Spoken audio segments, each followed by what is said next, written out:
Hi, it's Heather with Mary's Home for Wayward Chickens, and I wanted to give you guys a final update on Guinness as we received her necropsy report back from Cornell this morning. I can confirm that there wasn't anything that could help her, and that they think it may have been Marek's disease. So I'm just going to read it. I have a call into the vet to see if she can give me a call sometime, and she has some time to explain the big words that I just don't understand, because this is our first known experience with Marek's disease.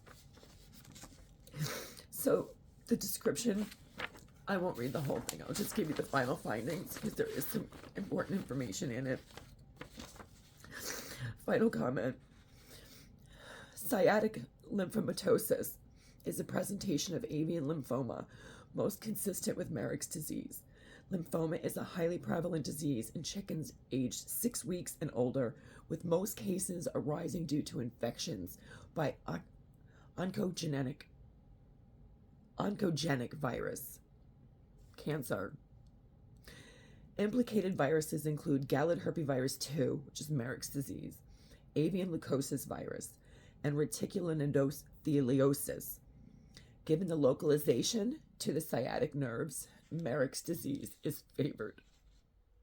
There is no evidence of lymphoma in any of the other examined tissues, such as liver, spleen, kidney, heart, and lungs, vent, sciatic nerves, iliocephalic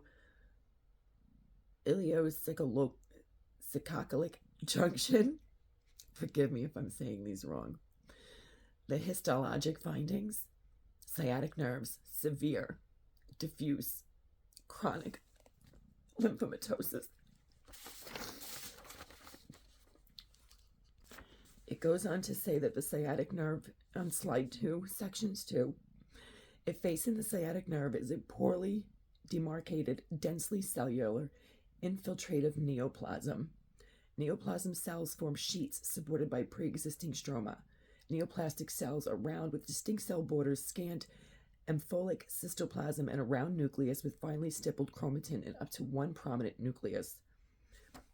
Her case was severe. Dr. Jang did text me this morning and say that the sciatic nerve had the lymphoma, which would cause paralysis in one side of her body, which is why her entire right side was affected and she was paralyzed.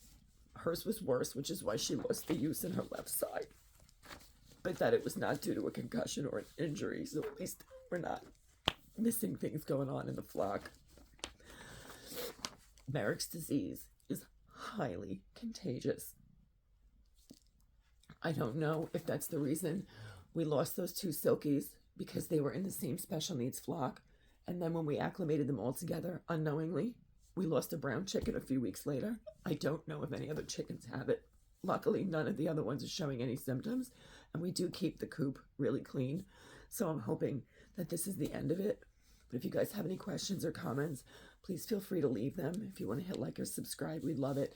And thank you to everybody who's asked, sent messages, and